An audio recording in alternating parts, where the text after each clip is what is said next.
Good evening, my honeybees.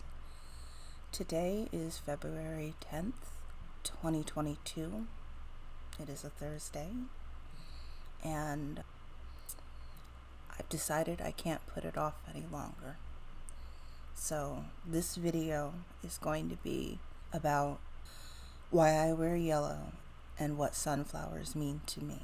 This video is a medical update, and I am going to preface my medical updates by saying that I would rather you protect your mental health than know my full story. I want to inform people and raise awareness, but at the same time, there's body trauma, medical trauma, hospitals. If any of those things trigger you, I would rather you just skip this video, drink some water, go watch some cute animals. I understand. All you need to know is that I have cancer and that it's currently stable. So with that said, I am going to direct my attention to the people who are going to stick around and start telling them my story now. It is late May 2019. I am getting home. It is early in the morning, and I am returning from my night job where my hours were 11 p.m. to 7 a.m. My leg is in extra pain and has been for a few weeks, and all I can think about is taking a hot shower and getting into bed. I put my key in the door. I greet my handsome kitty because he is always waiting for me when I get home. And I go to my bedroom. I take my work uniform off for the day, and I was really looking forward to hopping into that shower. Little did I know that extra leg pain I had been feeling was my left femur slowly fracturing and breaking beyond repair. I took that one literal hop into my shower because it's a bathtub style shower and I'm short, and it was the last hop I ever took on both feet. What happened next is a complete blur. I remember firefighters. I remember them telling me I was going to have to find a way to stand in order to get out of that bathtub. I remember screaming. I remember waking up in a hospital gurney and being asked to remove my nose ring because they had to do some kind of scan. And then I remember hearing the doctor saying a big word that ended in sarcoma. And I didn't know what the big word was, but I did know that sarcoma meant cancer. I remember being scared. I remember them telling me there was little to no chance my leg would ever heal fully. So they told me they were going to put it in a sturdy splint to immobilize it, and that I should try to avoid putting more than 25 pounds of weight on it ever again. Chondrosarcoma is a type of bone cancer that develops in the cartilage cells and then attacks from there.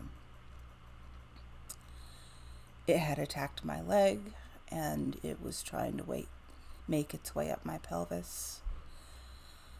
I also have a sizable mass on my back that presses into my left lung, and they were worried about it creeping up my spine and into my brain.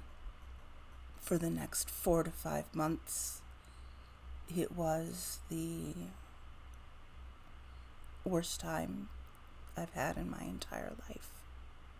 I didn't understand how they expected me to recover and do physical therapy and learn how to walk again if I couldn't put more than 25 pounds of pressure on my leg.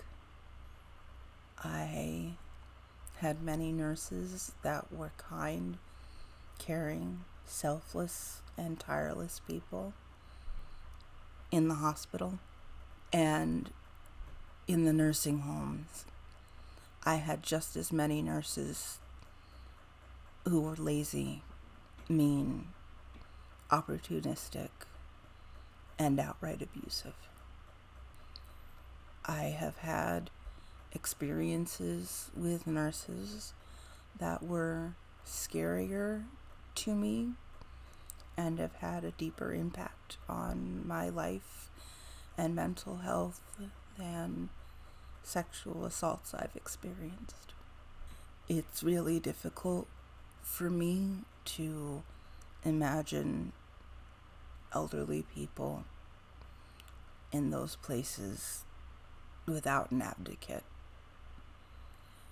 I wouldn't wish that experience on anyone. And I'm not judging anyone who has made that choice for their elders. Please do not get it twisted. I'm just saying that because I had a horrible experience and was traumatized by that horrible experience, it's difficult for me to imagine that there are any nursing homes that are good. And I know that's not true. I know that there are good ones. Please understand that I know I am coming from a slightly irrational, traumatized place when I say these things. At any rate, by early July, I had had so many bad experiences with nurses, including nurses whom I believe made no effort to avoid continuing to damage my leg further. I slowly came to the realization that it was true. No matter how long I sat still and played good girl, my leg just was not going to heal fully. And further, that to stay in excruciating pain, breaking and fracturing my leg every time someone didn't listen and was rougher with me than I could handle, was pure madness. And I truly feel that they never should have presented it as an option. So I made the decision to have my leg amputated. And on July 13th, 2019, an orthopedic surgeon did just that. That day, when I awoke from my procedure, I noticed that my tablet was already playing a playlist of ASMR videos that I had found soothing while I was there in the hospital. It was a playlist of rivers running, and I looked at my tablet and I swear I saw my grandmother's name reflected in the water of that river. And from that moment, I knew that I had made the right decision and things were going to be okay. That whole time, mind you, was during the early parts of this panda habitat. I could not have visitors. When they cheated and let me have visitors, it was like I was a prisoner behind glass or a drive-through hospital patient, because my family would park their car outside the window of my room, and we would try to talk through the window. I couldn't order food, and if I could, the rules were changing every other day. If not for my cell phone and my huge bag of yarn, it would have been me alone in a hospital room with Judge Judy and Jerry Springer. Then came the period of my life where I was in and out of the hospital for inpatient chemotherapy. 3 weeks out, 1 week in, like clockwork. Every time I would go back, I would lapse into these silent, streaming tears because there's just no way to go into a week of shaking, sweating, nausea, people who don't understand exactly how awful even smelling food makes you feel, insisting you have to eat, waking you up at every hour to poke and prod at you, and give you pills and take your vitals, always just after you've gotten quiet and some semblance of comfortable. There are different kinds of chemo. Some are okay to do repeatedly. Some you have to stop after a certain number. The inpatient chemotherapy I was doing, you could only have a certain number. So my last day of inpatient chemotherapy was January 1st, 2020. I remember because the night before, my room had to be moved because the number of people admitted to the hospital that night with the virus had ballooned, and it was no longer safe for me on that half of the building. I am immunocompromised, and that whole hallway was now patients with the virus. Since then, I have done outpatient therapy 4 days every 3 weeks, like clockwork. The mass on the rear side of my chest cavity has calcified and is inactive. We hope to continue to see it shrinking, but as yet it remains about 10 by 13 centimeters. The mass in my leg that was creeping towards my pelvic bone and my spine was removed with the amputation and has not shown any sign of returning. I am telling you this because even though I knew cancer existed, I never knew there were people whose limbs just gave way and broke seemingly out of nowhere because of it. I never knew its potential to change a person's life forever. Not like this. I didn't know. Yellow is the color of Chondrosarcoma awareness. And I wear it because I want people to know what bone cancer is, what it looks like, what it feels like. I didn't get into it in this video because the reason my cancer wasn't found sooner is extremely upsetting to me. The short version is that I was a victim of being stereotyped and taken less seriously by doctors for years. For years, I complained of pain and other symptoms, and not once was a scan of my body ordered.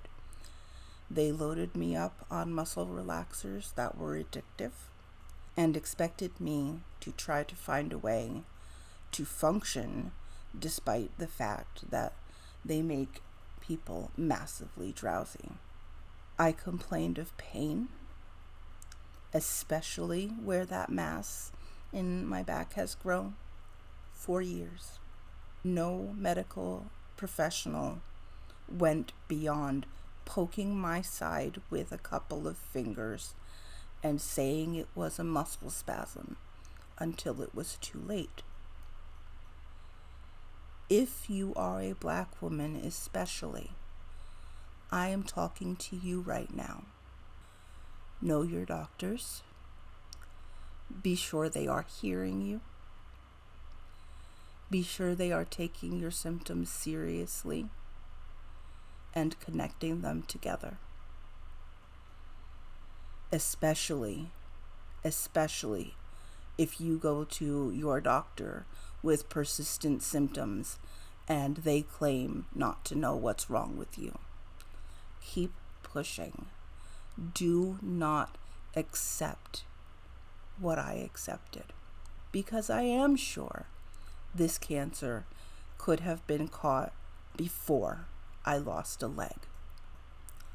I am determined to make sure that if I have to live this reality, that I will not let one more Black woman become a statistic and another victim of racial medical negligence.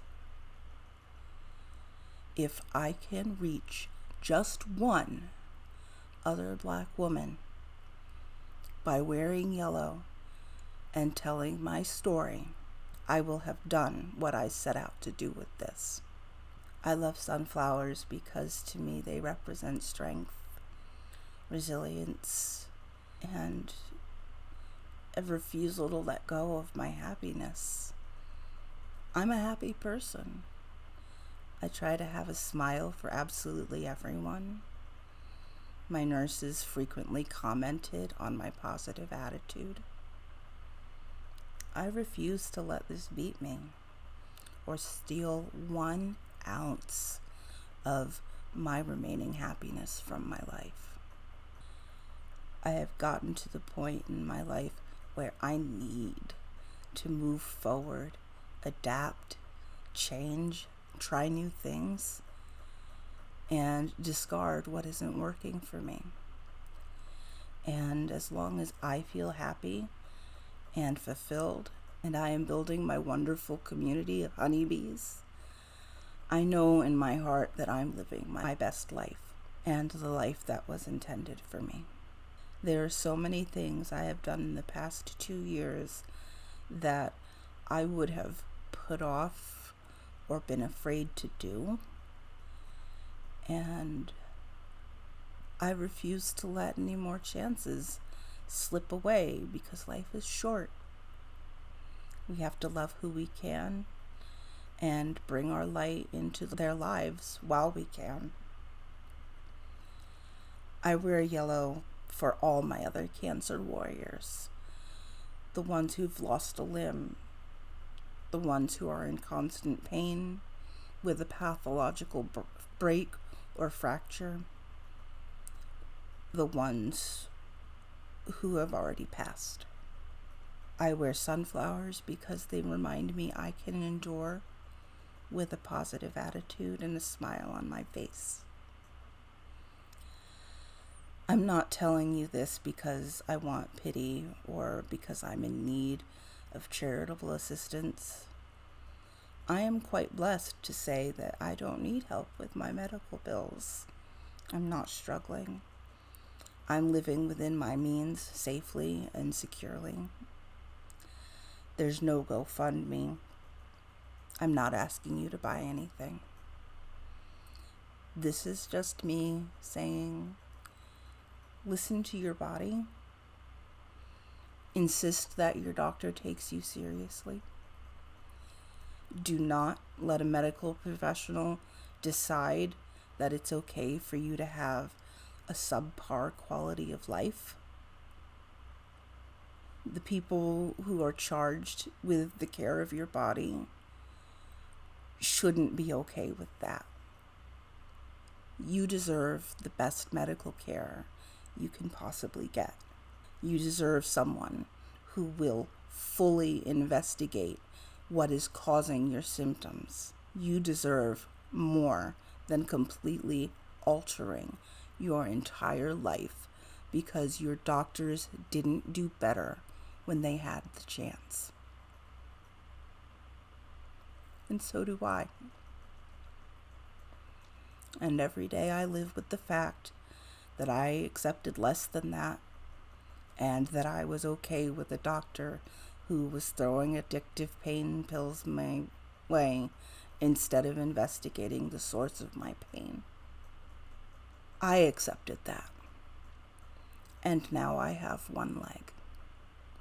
If you have made it all the way to the end of this video, I offer you my immense gratitude and thanks. I want you to take care of yourself and traverse your blessed path peacefully and with good fortune. I love you. Bye, honeybees.